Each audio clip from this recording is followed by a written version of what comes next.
bagian pertanggungjawaban moral. Saya mau minta klarifikasi, ini tanggung jawab siapa? Bapak malu nggak sih? Apakah saya dengar permintaan maaf yang benar terjadi? Merdeka! Merdeka! Merdeka!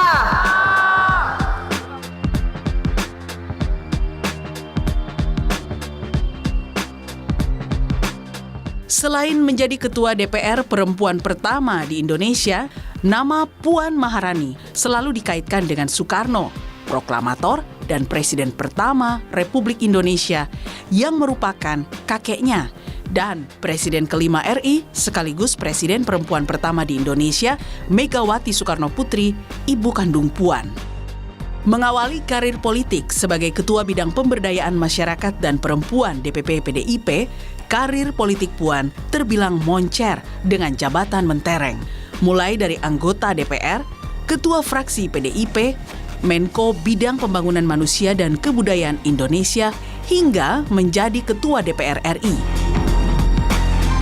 Di bidang akademis, Puan mendapat penghargaan gelar Doktor Honoris Causa bidang politik dari Bukkyong National University di Busan, Korea Selatan pada November 2022. Kesetaraan dan keadilan gender menjadi salah satu perhatian Puan, terutama peran perempuan untuk meraih puncak jabatan politik di negeri ini. Banyak bupati perempuan, sudah ada menteri perempuan, sudah ada ketua DPR perempuan, sudah ada wakil presiden perempuan, sudah ada presiden perempuan. Artinya, insya Allah tahun 2024 akan ada lagi kepala daerah perempuan, menteri perempuan, presiden perempuan juga akan ada lagi insya Allah. 2024 tinggal setahun lagi. 2023 pun menjadi tahun siap-siap jelang pesta demokrasi. PDIP menjadi sorotan karena menjadi satu-satunya partai politik yang bisa mengusung capres-cawapresnya sendiri. Dan saya sangat senang sekali tadi Ketua Umum Bu Megawati Soekarno Putri menyampaikan bahwa calonnya adalah dari kader sendiri. Bu Mega dalam memutuskan betul-betul sangat hati-hati, betul-betul tenang dan tidak gerusa-gerusu seperti yang lain-lainnya. Peringatan hari ulang tahun ke-50 PDI Perjuangan menjadi salah satu yang ditunggu. Tentunya karena ada hembusan info kejutan bahwa sang ketua umum akan mengumumkan kandidat Capres 2024 yang berasal dari kader PDIP.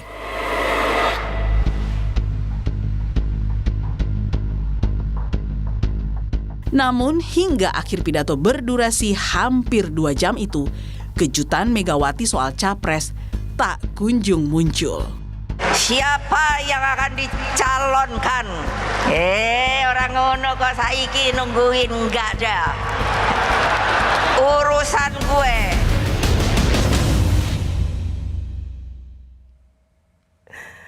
Saya sudah bersama Ketua DPR, sekaligus Ketua DPP PDI Perjuangan bidang politik. Ia adalah Puan Maharani.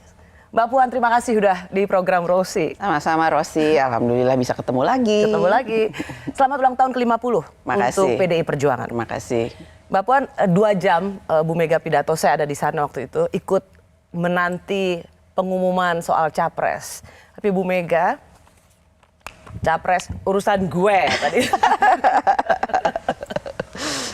Bisa dibilang sebenarnya kalau anak zaman sekarang bilang nih, Mbak Pu, kita kena prank sama Bu Mega. Kejutan yang ditunggu-tunggu ya benar-benar kejutan. Nggak ada yang diumumin. Kejutan juga tuh ya.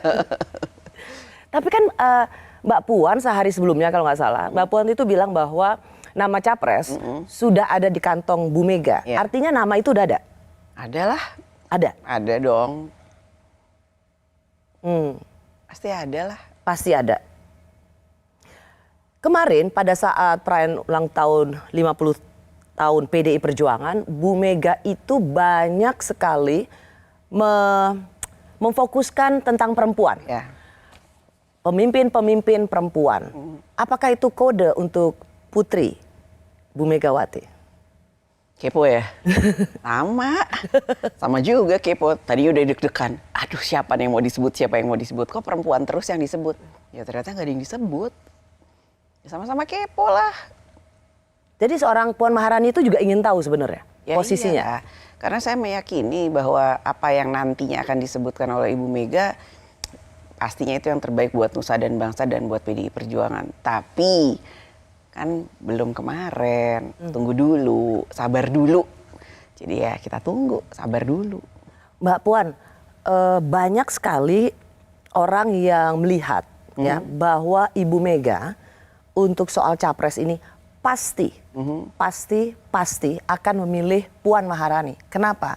Karena Mbak Puan adalah putri Ibu Mega, sudah malang melintang di dunia politik, ketua DPR selangkah lagi. Jadi it's now or never. Ya nggak gitulah, saya juga nggak tahu apa yang nantinya akan diputuskan oleh Ibu Mega. Kan kemarin kan disampaikan bahwa 1 Juni akan diadakan lagi pertemuan PDI Perjuangan. Apakah nanti tanggal 1 Juni? Ya nggak tahu juga. Jadi nggak semua hal itu saya tahu dan Ibu Mega itu betul-betul sangat menggunakan rasionalitas lah. Bagaimana kemudian memilih kader-kader terbaiknya itu untuk menjadi satu pemimpin, bukan hanya pemimpin nasional tapi juga pemimpin di daerah dan pemimpin di tempat-tempat lainnya. Jadi ya enggak lah. Cuman saya ingin dapat klarifikasi dari seorang Puan Maharani. Tidakkah sebagai seorang yang disebut dengan memiliki darah biru partai politik terbesar PDI Perjuangan, Anda berhak dapat golden ticket? Enggak juga. Ibu Mega itu ya kembali lagi, ini bukan urusan anak. Ini urusannya bagaimana kemudian memunculkan seorang pemimpin untuk bangsa dan negara. Dan apakah siapa, bagaimana, ya pasti Bu Mega punya pertimbangan sendiri. Jadi bukannya berarti harus Puan Maharani. Bukan berarti harus Puan Maharani.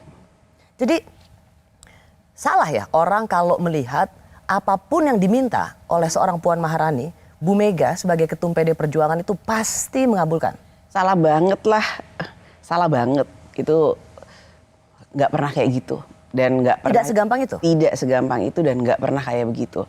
Jadi semua penugasan yang diberikan kepada saya bukan karena saya yang minta, tapi memang karena Bu Mega menugaskan, memberikan amanah. Ya udah kamu ke sana, kamu ditugaskan ke sini, kamu ikut. Bukan juga saya ikut-ikut aja. Tentu saja Bu Mega sudah menentukan tugas atau amanah atau posisi mana sih sebenarnya yang kira-kira Puan tuh cocok. Makanya kemudian saya menjalani hal tersebut ya dengan tujuan ya bisa berguna bukan untuk diri saya saja, bukan untuk keluarga saya, tapi untuk bangsa dan negara. Dan ini yang penting nih Ros. Apa? Ya juga untuk perempuan-perempuan Indonesia. Jadi tidak melulu tentang PD Perjuangan, bukan tentang melulu tentang anak, bukan. Tapi ya seorang kader yang dianggap mumpuni dan bisa mampu untuk ditempatkan dalam posisi tertentu. Dan ketika itu menyangkut Puan Maharani, itu bukan karena melulu tentang anak, Bukan. tapi Anda juga harus membuktikan. Harus dan itu juga untuk perempuan-perempuan Indonesia lainnya. Iya, dan saya harus buktikan dengan kerja keras. Bukan hanya duduk saja dengan karpet merah. Aduh Ros, berat Ros. Bukannya gampang untuk menjadi seseorang Puan hari ini. Saya juga tentu saja kan harus membuktikan apa saya bisa, apa saya mampu. Tapi itu menjadi tantangan bahwa ya harus bisa, harus mampu, harus berjuang dan harus banyak belajar. Dan ya kita tunjukkan bahwa kita bisa. Karena banyak orang nggak percaya Mbak Puan. Saya mencoba untuk menanyakan ini pada Mbak Puan. Karena begitu banyak orang melihat bahwa seorang Puan Maharani itu privilege, berkelimpahan privilege. Aduh, itu enggak, itu mah enggak benar banget dan enggak seperti itu. Jadi kalau misalnya orang mengatakan kalau seorang Puan Maharani tinggal bilang, "Ma, aku ini anaknya mama loh, jadi aku harus bisa dapat ini." Enggak banget, itu mah hoax. Itu hoax, Ros. Jadi ada betul yang membedakan Ibu Megawati sebagai seorang ketum partai dan seorang ibu. Iya, itu sangat berbeda sekali. Jadi kalau lagi bicara dengan seorang ketua umum pasti ini masalahnya ini. Tapi kalau sebagai ibu dan anak, mah ayo dong, ayo kita makan lah, mah kemana lah, mah gitu. Itu oke ketawa-tawa. Tapi kalau udah urusan kerjaan, urusan hal-hal yang berbau atau berkaitan dengan bangsa dan negara, kita saklek berdiskusi, bahkan sampai sering sekali berdebat. Dan saya merasa tidak ada privilege untuk saya, karena memang selalu ditugaskan turun ke bawah, kerja yang benar, yang kuat, yang sabar, yang tabah dalam menghadapi semua tantangan ke depannya. Itu saya jalanin. Jadi ya nggak ada gitu, kayak semuanya itu karpet merah, nggak ada banget, terus itu hoax. Dan hari ini Mbak Puan ingin mengatakan bahwa tidak benar, bahwa serta-merta nama capres itu pasti harus dipilih karena Mbak Puan anaknya, jadi pasti Puan Maharani. Bukan karena anaknya, tentu saja nanti yang dipilih itu karena kader, seorang kader. Saya seorang kader yang kebetulan anaknya Ketua Umum Ibu Megawati Soekarno Putri, tapi saya kader. Jadi yang harus disampaikan adalah seorang kader yang memang kemudian dipilih karena punya kompetensi dan kapabilitas. Dan Mbak Puan sendiri bahkan belum tahu ya? Belum tahu. Mbak Puan, saya ingin mengajak kita untuk melihat pidato Ibu Mega. Dan yang paling banyak dapat sorotannya yaitu ketika soal Pak Jokowi. Ini dia. PDI Perjuangan menggalakkan program stunting loh Pak. Mbok saya dikasih bintang toh yo. Pak Jokowi ku ngono lho, mentang-mentang. Lah iya, padahal Pak Jokowi kalau nggak ada PDI Perjuangan juga aduh kasihan dah.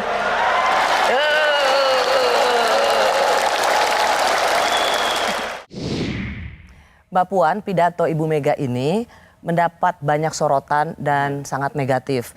Kenapa? Karena itu dianggap merendahkan Pak Jokowi yang juga sebagai seorang presiden. Sebenarnya gimana memahami pidato Bu Mega ini? Aduh Ros, kalau tahu Ibu Mega itu sayang banget sama Pak Jokowi. Dan tentu saja hormat sekali sama Pak Jokowi sebagai presiden. Kenapa? Ingat nggak waktu itu? Beberapa waktu lalu Bu Mega dalam pidatonya pernah menyampaikan, saya itu nangis loh, saya itu nggak terima loh kalau kemudian melihat Pak Jokowi itu dibully. Saya itu pasti akan berdiri di depannya Pak Jokowi untuk membela Pak Jokowi. Karena saya nggak mau Pak Jokowi dibully. Ingat nggak waktu itu kayak begitu? Ibu Mega pernah pidato seperti itu. Saya baru pertama kali ini mendengar Ibu Mega membela seseorang sampai seperti itu. Artinya saya mau di depan ngebelain Pak Jokowi gitu. Karena apa? Karena saya bisa melihat bahwa sebagai seorang ibu kepada ya mungkin bukan anaknya ya, bisa bicara sebagai adiknya mungkin. Sebagai adiknya itu sayang banget dan hormat banget, sehingga berharap bahwa presiden kita itu Pak Jokowi itu bisa sukses, bisa melaksanakan tugas-tugasnya dengan baik, dan kemudian jangan dibully terus dong, lihat dulu hasil kerjanya.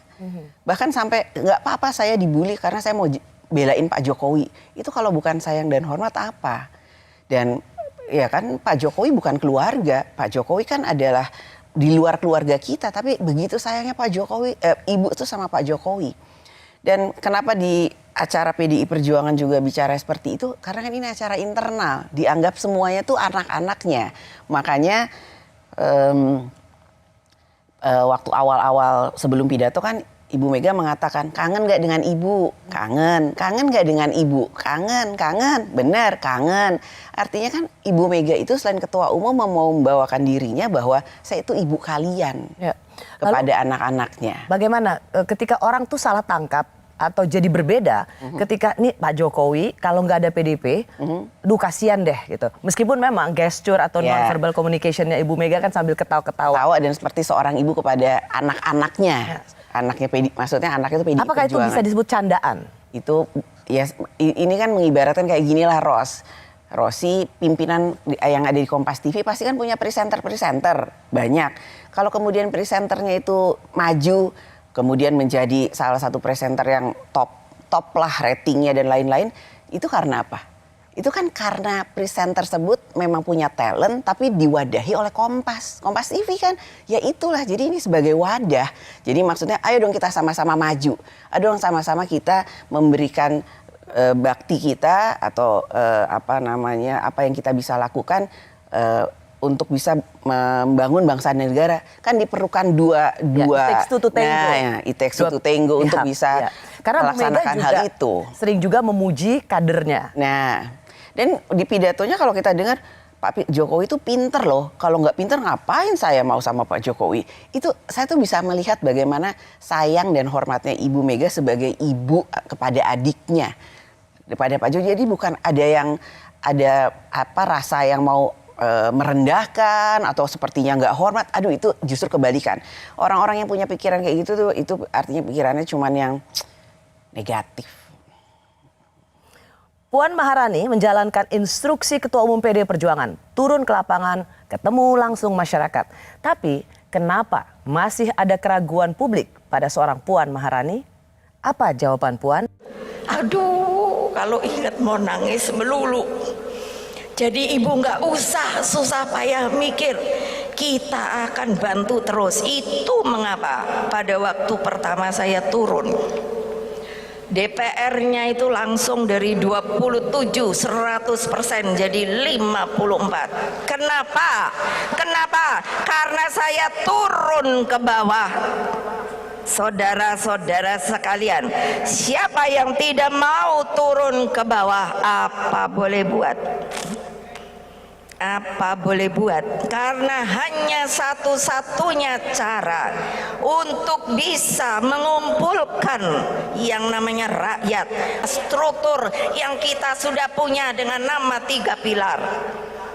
Kalau ini saja sudah beres, sudah bagus, tetapi orang-orangnya masih tidak berdisiplin. 1. 2, tidak punya harga diri. Ya dong. Ibu mesti apa? Tuh, akeh sing meneng timbang sing teriak. 1 suara. Ibu mesti apa? Ya. Kenapa? Karena tidak menjalankan instruksi partai. Mau bilang apa lagi? Sekali.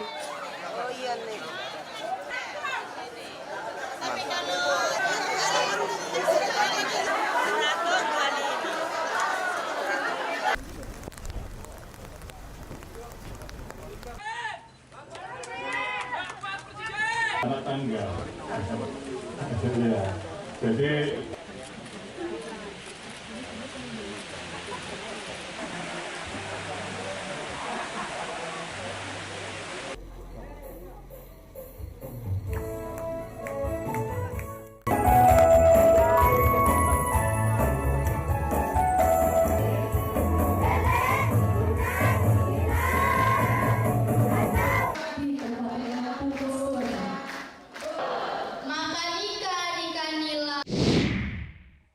Bersama Ketua DPR Perempuan pertama Puan Maharani yang juga menjabat Ketua DPP PD Perjuangan bidang politik. Mbak Puan melaksanakan semua instruksi Ketua Umum partai, turun ke bawah. Tapi masih banyak yang meragukan seorang Puan Maharani. Mbak Puan merasa itu? Banget. Merasalah. Bingung juga, Ros. Nggak tahu kenapa. Kayaknya udah berusaha kerja benar, turun ke bawah. Kemudian kerja ke lapangan, ya walaupun saya juga tahu nggak bisa juga menyelesaikan semua masalah karena kan masalah begitu banyaknya. Tapi paling saya berusaha untuk bisa menyapa rakyat, mendengar aspirasi rakyat dan juga tentu saja bagaimana mengetahui kondisi keadaan rakyat. Tapi ya kayaknya memang yang udah nggak suka tetap aja nggak suka, udah nggak lihat lagi apa yang dilakukan oleh Puan Maharani, tapi ya selalu salah aja. Selalu salah aja. Itu Mbak Puan juga rasakan ya? Rasa. Apapun yang Mbak Puan lakukan pasti sering direspons negatif. Iya. Walaupun saya udah berusaha ya menjalankan itu dengan sebaik-baiknya. Tapi ya namanya mungkin orang udah gak suka ya tetap gak suka. Dan ya kan kita juga gak bisa bikin senang semua orang untuk suka. Ya jadi saya terus aja jalan, terus aja turun ke bawah. Menyapa masyarakat, bertemu dengan masyarakat, Ya udah itu aja yang bisa saya lakukan, Ros. Karena memang setiap kali ada aktivitas Mbak Puan dan kemudian publik itu melalui sosial media, netizen itu pasti sering juga memberikan serangan-serangan pada seorang Puan Maharani. Coba kita lihat misalnya untuk sesuatu yang bersifat vlog saja, Anda pasti langsung diserang. Ini dia, coba kita lihat. Persiapan mau pembukaan Rakernas nih sama Mas Nanan. Terus ada Ibu lagi serius ngobrol sama Presiden. Yang lainnya ada Bendahara, Mas Pram, sama Kabin. Kenapa video ini mendapat penilaian negatif? Karena Mbak Puan seolah-olah memperlihatkan Pak Jokowi seorang presiden itu lagi, mereka istilahnya gini Mbak Puan, menghadap guru BP. Gitu. Jadi itu acara di kantor DPP PDI Lenteng Agung. Kita punya satu ruangan yang kita persiapkan untuk presiden. Memang ruangannya itu lebih layak, lebih bagus. Tapi kemudian Pak Presiden mengatakan nggak usah, saya mau ketemu dengan Ibu Ketua Umum. Ibu Ketua Umum lagi di ruang kerjanya. Ya itu ruang kerjanya Ibu Ketua Umum. Seorang Ketua Umum partai besar, tapi ruangannya ya apa adanya aja. Dan karena sebenarnya Pak Jokowi itu sebenarnya sudah diminta nunggu di holding room misalnya gitu ya. Jadi kita punya ruangan, kita bukan punya holding room, ada ruangan lah. Jadi kayak ruang makan yang lebih baik lah gitu. Tapi karena tahu kita semua ada di situ, kemudian Pak Presiden bilang udah bareng aja sama Ibu. Dan memang tempat duduknya itu kayak begitu. Yang lain tempat duduknya tempat duduk biasa, hanya tempat duduk kerja ketua umum yang seperti itu, jadi lebih tinggi. Ya udah, dan saya ingin menunjukkan apa adanya. Ini suasana kekeluargaan dalam acara PDI Perjuangan internal di ruang Ibu Mega yang seperti itu gitu. Dan kalau kita lihat dari videonya kan saya hanya menyapa dan kemudian Presiden dada-dada kan gitu. Ya udah itu aja, nggak ada maksud lain. Mau sepertinya saya menunjukkan bahwa siapa yang lebih tinggi atau yang tidak lebih tinggi, nggak ada maksudnya. Kita merasa akrab sebagai satu keluarga. Dan menunjukkan bahwa itu memang itu orisinalitas suasana saat itu. Iya. Susunan kursinya juga seperti itu. Ya begitu, nggak ada yang dirubah-rubah. Dan kalau sekarang kita datang ke ruang kerja itu ya gitu juga tempat duduknya. Jadi siapapun yang duduk ya gitu juga. Ya udah itu, jadi nggak ada maksud apa-apa, maksud lain. Jadi ya itu lagi. Ya kalau kemudian orang berpikir bahwa saya itu sepertinya punya maksud-maksud tertentu, ya enggak banget lah. Enggak banget, Ros, nggak ada maksud. Saya aja membuat video itu kan senyum. Nggak yang cemberut atau ya enggak, menunjukkan apa adanya sebagai satu keluarga besar dan udah gitu aja. Nah, karena Mbak Puan bilang cemberut, ya ada yang sangat viral sekali apalagi sih nih soal kecemberutannya Mbak Puan. Ini dia.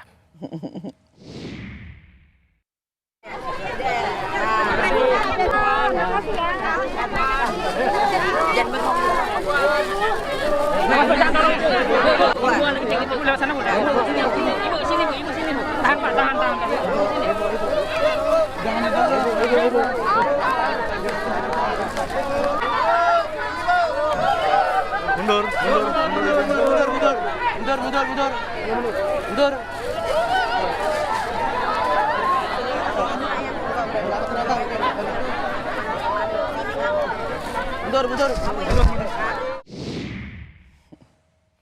Mbak Puan, judes amat. Apa sih yang terjadi sebenarnya? Aduh, ya pokoknya atas kejadian itu pada kesempatan ini saya minta maaf kalau kemudian kok judes banget sih, kok cemberut banget, saya minta maaf. Karena apa? Situasinya pada saat itu tuh panas banget gitu, terik. Kemudian rakyat banyak, kan tadi dilihat kan, rakyat banyak. Ada yang mau salaman, ada yang mau minta kaos. Tapi kemudian tim yang ada di lapangan itu harusnya itu lebih sigap untuk membantu saya dalam membagi-bagi kaos itu. Ya, tapi ternyata tidak sesuai dengan harapan. Jadi kemudian ya terjadilah hal seperti itu. Jadi ya sebagai manusia ya ada juga kadang-kala kan ya jadi bad mood lah gitu. Karena panas, rakyat banyak, kemudian situasinya tidak mendukung dan lain-lain sebagainya. Tapi intinya ya adalah ya saya minta maaf kalau kemudian itu bikin sepertinya kok gini sih, itu aja yang bisa saya katakan pada kesempatan ini karena ya nggak ada kata lain. Dan kalau saya tadi sempat lihat dengar sedikit percakapan sebenarnya Mbak Puan itu marah dengan tim ya karena nggak sigap kamu di sini gitu supaya kaosnya lebih cepat gitu. Bener? Iya, kalau lihat di videonya itu kan kelihatan saya nggak marah sama rakyat, saya nggak cemberut sama rakyat. Saya mau ayo cepetan, ini panas, rakyat udah mau segera dapat kaos, mau salaman juga yang karena sebelumnya salaman-salaman. Ya udah itu, jadi ya sudah setelah itu karena saya anggap sudah tidak kondusif, ya udah saya kemudian naik mobil, udah itu aja. Jadi nggak ada maksud apa-apa juga itu. Atau mungkin begini, itu bukan karakter asli seorang Puan yang galak dan judes banget. Ya ngapain sih kita marah-marah Ros kalau nggak perlu marah. Ngapain sih kita jutek, kan saya datang ke lapangan memang mau ketemu rakyat. Mau panas, mau hujan, mau terik, ya itu memang resikonya. Tapi ya harus dibantu juga sama perangkat pendukung supaya kita lebih nyaman. Cepet, ya. Gitu. Saya nangkap maksudnya Mbak Puan supaya ini masyarakat udah begitu berjubel, mau apalagi sudah tahu mau dapat kaos. Jadi harusnya bisa lebih cepat supaya mereka bisa dapat kaosnya lebih cepat dan bisa yang lain bergantian. Iya itu. Okay. So this is a very good lesson learned ya Mbak Puan ya.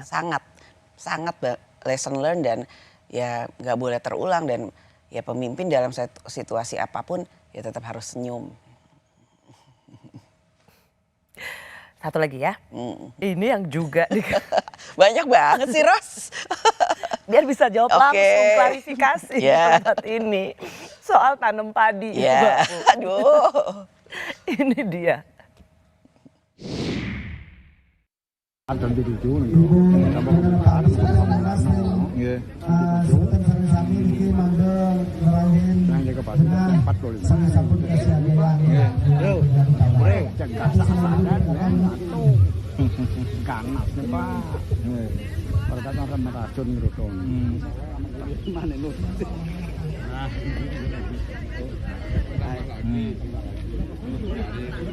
Karena agak kene gulam kan tes ya. Tes ya. Kok panas begitu. Ada nanggung banyak dong. Halo ngecet baik tuh.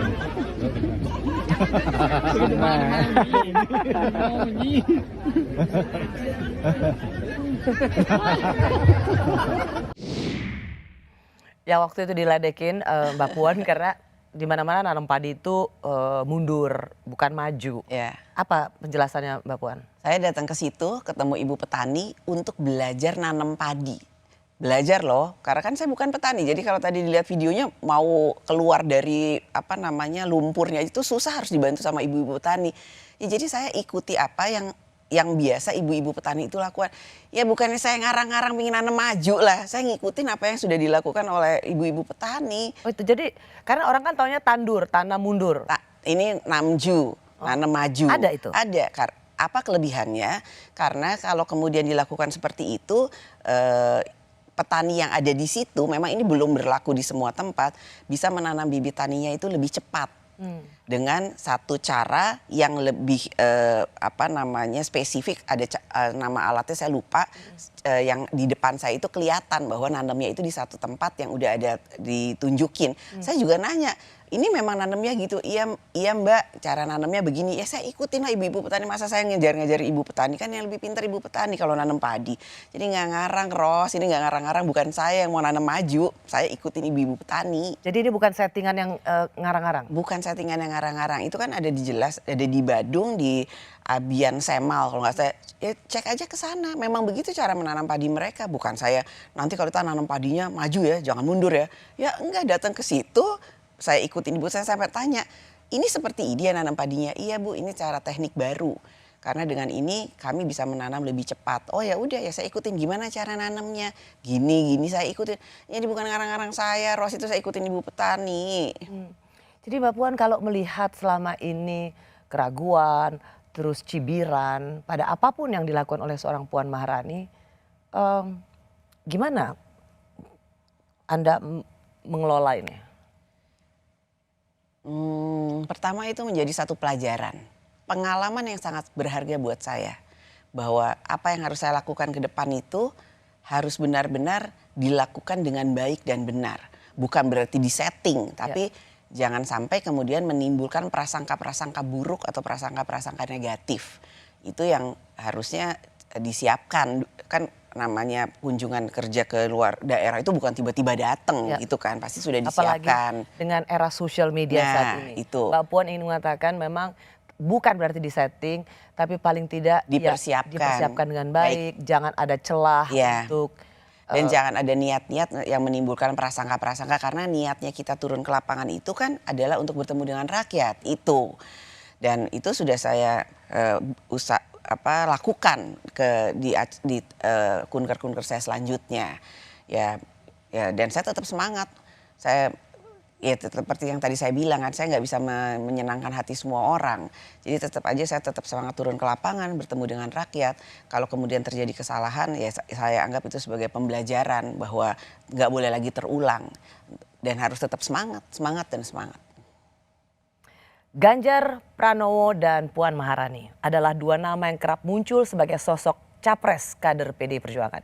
Masing-masing punya pendukung.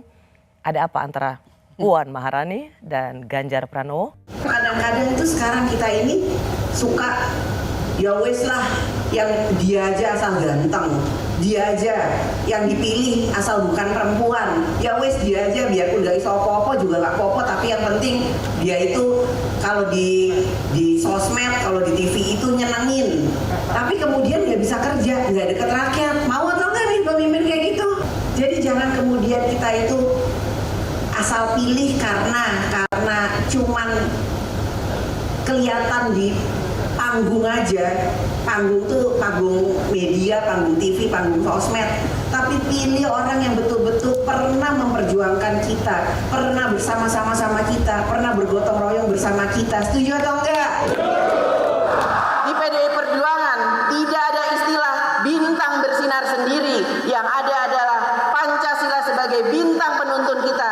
Dan inti Pancasila adalah gotong royong, dan gotong royong. Dengan gotong royong kita menangkan PDI Perjuangan 3 kali hat-trick tahun 2024. Siap! Siap! Siap! Masih bersama Ketua DPR Puan Maharani yang juga Ketua DPP PDI Perjuangan bidang politik. Mbak Puan, kalau pidato salah satu itu yang kasih contoh yang pertama, Mbak Puan tuh sedang nyindir siapa? Ya nggak ada ini sindir. Ini introspeksi buat seluruh internal partai, plus saya sendiri yang merasa dirinya kader PDI Perjuangan, supaya ya kerja aja ke bawah. Jangan kemudian berpikir yang terlalu kemana-mana lah gitu. Jadi kerja ke bawah, menjalankan tugas-tugasnya yang ada di lapangan, kemudian ya sesuai dengan instruksi kita harus kompak, solid, dan memenangkan PDI Perjuangan lagi tahun 2024. Itu aja kan. Kalau kemudian ada yang berpikir ini ditujukan untuk ke siapa atau kayaknya si ini deh kayak sini. Itu sih kayaknya nih Ros, kayaknya itu cuma pikiran orang-orang yang jorok aja mikirnya. Setiap saya omong itu kayak mikirnya langsung aneh-aneh, yang negatif, langsung negatif. Padahal kan nggak ada kayak gitu, nggak menunjukkan nama, nggak ditujukan kepada siapapun. Artinya itu adalah introspeksi kepada seluruh kader bahwa ya kita harus kerja untuk memenangkan PDI Perjuangan, dan introspeksi bahwa nggak boleh kemudian sudah merasa lebih atau merasa hebat, karena apapun yang ditugaskan kepada kita adalah untuk bersama-sama memenangkan PDI Perjuangan ke depan itu. Mengapa saya tanyakan ini Mbak Puan? Karena banyak sekali yang merasa menilai itu adalah sindiran untuk Mas Ganjar Pranowo. Itu yang banyak dilihat oleh orang. Ya makanya kan saya nggak menyebut nama dan nggak menunjukkannya. Jadi kalau kemudian disambung-sambungkan, dituju-tujukan kepada seseorang, ya nggak gitu maksudnya. Jadi itu cuma pikiran-pikiran dari orang yang kemudian ingin memperkeruh suasana yang solid di PDI Perjuangan. Oke, well, kalau gitu saya ingin tanya Mbak Puan. Antara Mbak Puan dan Mas Ganjar itu gimana? Ada apa antara Puan Maharani dan Ganjar Pranowo? Ya nggak ada apa-apa, kita sama-sama kader.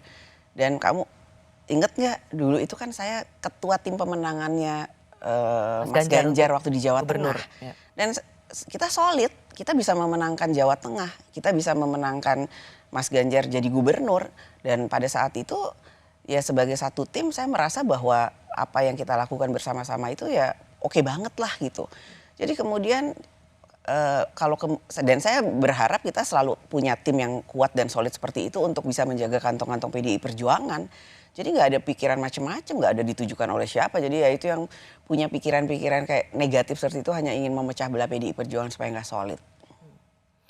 Karena apa Mbak Puan? Karena tahun 2021 itu sudah mulai muncul adanya sebutan banteng versus celeng. Ada Dewan Kolonel itu loyalisnya Mbak Puan, dan Dewan Kopral loyalisnya Mas Ganjar.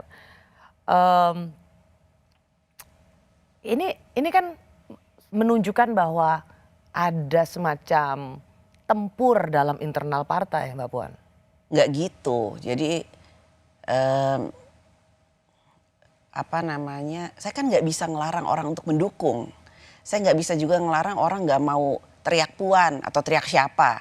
Tapi yang bisa saya pastikan Ros sebagai salah satu pimpinan yang ada di PDI Perjuangan, selama itu masih on the track pasti saya ya sudah. Saya kan nggak bisa orang mau semangat mendukung terus kita stop gitu kan. Orang kan juga boleh punya pilihan, punya aspirasi kan. Tapi kalau kemudian itu udah mengganggu keutuhan partai, soliditas partai, pasti saya akan semprit-prit. Nggak boleh lagi kayak begitu. Karena apa? Ini udah mengganggu soliditas partai kita. Yang penting itu bagi PDI Perjuangan adalah solid dulu. Karena sampai saat ini juga belum ada satu nama pun yang diumumkan oleh Ketua Umum. Jadi soliditas kita itu penting untuk menjaga kekompakan sampai tahun 2024. Jadi Mbak Puan ingin mengatakan bahwa itu murni suara para pendukung. Iya. Dan Mbak Puan juga tidak bisa melarang. Ya iya. Tapi bahkan untuk pendukungnya Mbak Puan sendiri pun, jika itu sudah mengganggu soliditas partai, sebagai pemimpin Mbak Puan juga bertanggung jawab secara moral. Pasti. Untuk menghentikan itu. Untuk menghentikan dan mengatakan bahwa kita harus solid, kita harus kompak dan kita tunggu apa yang menjadi penugasan kita selanjutnya. Karena soliditas dan kekompakan sebagai orang yang menyatakan atau mengaku dirinya kader itu lebih penting untuk menuju tahun 2024. Ada yang bilang begini juga Mbak Puan, karena kemarin di acara ulang tahun 50 tahun PDI Perjuangan, Bu Mega adalah bintangnya sebenarnya, orang bilang begitu. Dan Bu Mega juga banyak menceritakan sejarah bagaimana jatuh bangunnya seorang Ibu Mega menjadi politisi sampai saat ini.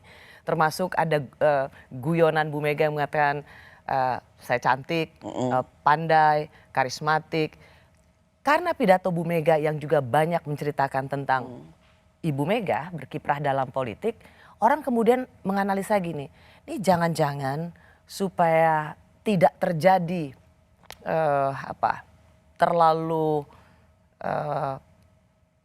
friksinya terlalu besar gitu antara Mbak Puan dan Mas Ganjar gitu, pendukungnya, yang akan nyapres lagi Bu Mega. Seberapa gila penilaian ini? Gila. Enggak lah. Ya tentu saja nggak mungkin. Dan nggak mungkin Bu Mega nyapres lagi? Nggak mungkin, dan kita juga sebagai keluarga nggak akan mengizinkan. Pertama, kemarin dalam pidatonya saja Bu Mega sudah mengatakan, kita harus taat konstitusi, kita harus ikut apa yang menjadi aturan perundangan. Walaupun pada zaman yang lalunya Ibu Mega juga cerita, saya dizolimi. Saya pernah dizolimi karena pada satu periode tidak mengikuti konstitusi yang ada. Dan tapi kan Ibu Mega nggak mau mengulangi itu lagi. Jadi nggak ada balas dendam, tidak punya dendam. Jadi nggak mungkin. Dan tentu saja pada saat ini, pada kesempatan ini, saya tentu saja ingin mengatakan bahwa ya Bu Mega itu sebagai orang yang pernah jadi presiden, wakil presiden, udah matang secara politik karena sudah penuh dengan asam garam gitu kan. Ya lebih baik menjadi ibu bangsa. Tongkat estafet kepemimpinan PDI Perjuangan kerap menjadi pertanyaan. Siapakah sosok yang mampu meneruskan legasi Ibu Megawati? Apakah Puan Maharani? Salam Pancasila. Merdeka! Merdeka! Merdeka! Terima kasih. Nah, Ibu sekarang sekarang duduk. Karena kenapa? Ibumu ini sudah masuk kesepuhan. Kelihatan tua apa enggak ya?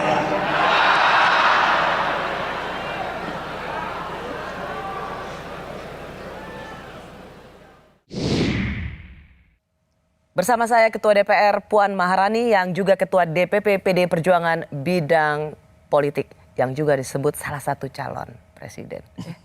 Nggak boleh ya?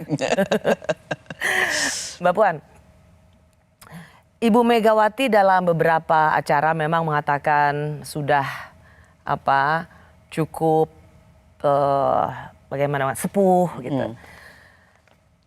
Tapi kan juga ada partai besar yang harus dijaga keberlangsungannya. Benar nggak bahwa tongkat estafet Bu Mega sebagai ketum PD Perjuangan itu serta-merta akan diserahkan pada seorang Puan Maharani? Enggak banget. Kita punya mekanisme, kita belum punya tentu aturan. Maksudnya? Belum tentu. Jadi bukannya tidak mungkin, belum tentu kalimat pasnya. Karena tadi kan saya sudah mengatakan Bu Mega itu sudah bisa menumbuhkan kader-kader terbaik di partai ini. Ya dari presiden sampai kepala daerah, sekarang ada menteri, ada ketua DPR, kita punya macam-macam lah yang punya potensi. Tapi nggak serta-merta atau langsung bisa seperti itu. Karena untuk bisa menentukan itu memang Kongres Partai sudah menentukan bahwa itu merupakan hak prerogatif ketua umum. Jadi sekali lagi soal capres belum tentu. Belum tentu. Seorang Puan Maharani. Belum tentu. Siapa pengganti? Belum PD tentu. Perjuangan belum tentu. Ya nggak gitu juga kali Ros. Nggak seperti yang dibayangkan orang-orang bahwa karena kemudian saya anaknya semuanya itu harus Puan atau semuanya itu harus si A, si B, si C. Enggak.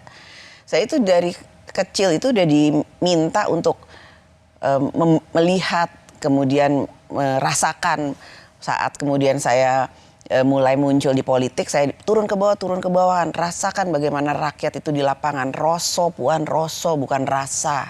Apa itu roso mah? Feeling, insting politik itu hanya bisa kamu temukan di lapangan. Misalnya kayak gitu kan.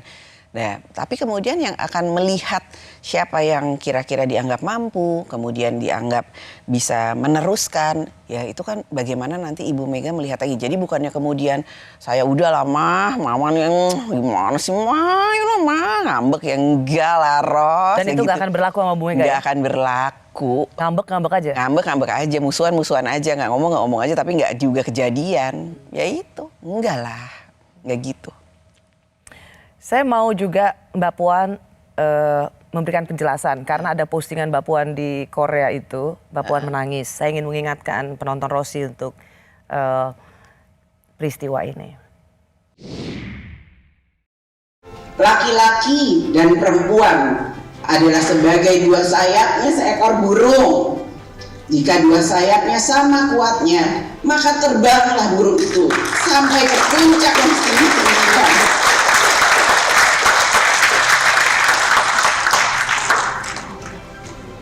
Jika patah satu daripada dua sayap itu, maka tak dapatlah terbang burung itu sama sekali.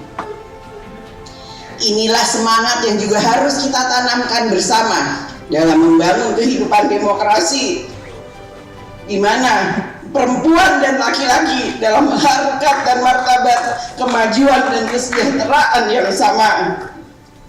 Negara tidak mungkin sejahtera dan maju jika para perempuannya tertinggal. Saya tidak mengerti Mbak Puan. Kenapa Mbak Puan menangis?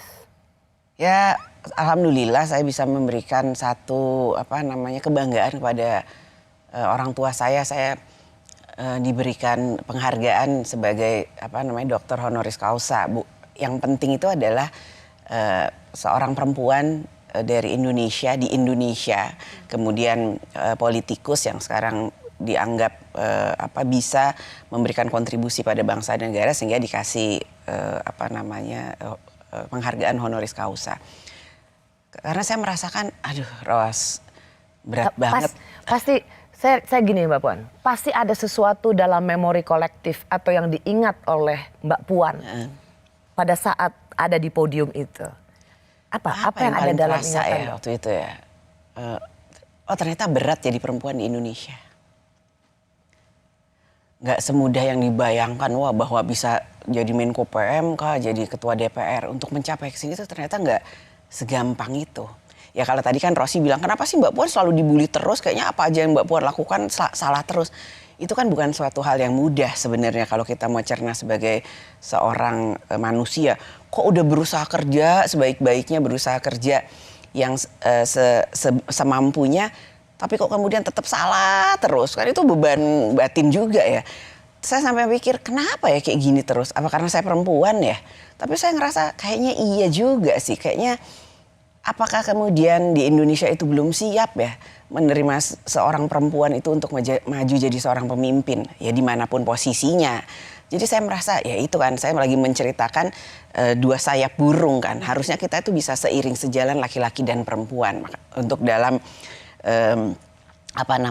demokrasi di Indonesia. Makanya di situ saya harus bisa karena Ibu Mega juga selalu mengajarkan ini perjuangan kamu dan Mama, maksudnya Ibu Mega dan saya itu ada perjuangan bukan buat kita berdua aja Puan, tapi buat perempuan-perempuan Indonesia. Sering Mbak Puan merasa dianggap tidak mampu karena perempuan? Sering. Bayangkan kalau saya aja merasa seperti itu, saya ngebayangin, perempuan yang lain kayak gimana. Ya itu. Orang tidak nyangka loh Mbak Puan bisa dengan menceritakan pengalaman seperti ini, dengan saya tahu apa yang tertahan pada Mbak Puan.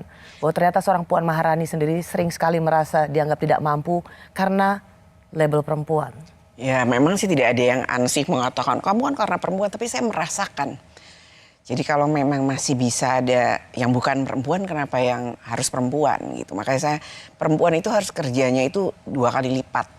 Untuk bisa membuktikan bahwa dirinya mampu, dirinya bisa, dirinya punya kapasitas, dirinya punya kapabilitas. Dan saya selalu juga mengatakan, kita juga nggak boleh lupa sebagai kodrat kita sebagai seorang perempuan. Kita bisa jadi seorang istri, kita bisa menjadi seorang ibu. Tapi ya kalau bicara gender gitu kan, ya jangan kemudian dianggap perempuan itu karena seorang perempuan tidak mampu itu. Itu yang paling menyakitkan untuk seorang Puan Maharani. Iya. Dalam pidato Mbak Puan di Korea itu saat menerima gelar doktor itu mengutip kalimat yang ada di bukunya Pak Taufik Kimas. Apakah menurut Mbak Puan, karena Mbak Puan saya tahu disayang sekali oleh Pak Taufik Kimas, anaknya Pak Taufik kalau Bu Mega bilang. Padahal anak dua-duanya lahirnya dari mana? Suka cemburu aja deh. Apakah menurut Mbak Puan kalau Pak Taufik ada situasi akan berbeda? Bisa iya, bisa tidak. Tapi kemudian awalnya saya harusnya jikalau coba. Tapi kemudian saya harus menguatkan hati saya. Mungkin memang sudah seperti ini jalannya. Jadi saya harus tetap bisa maju, tetap harus bisa semangat. Walaupun nggak ada Pak Taufik, dan ini merupakan satu pembuktian bahwa saya mampu dan saya akan tunjukkan kepada Ibu Mega dan Pak Taufik bahwa anak perempuannya bisa. Apalagi yang ingin dibuktikan oleh seorang Puan Maharani?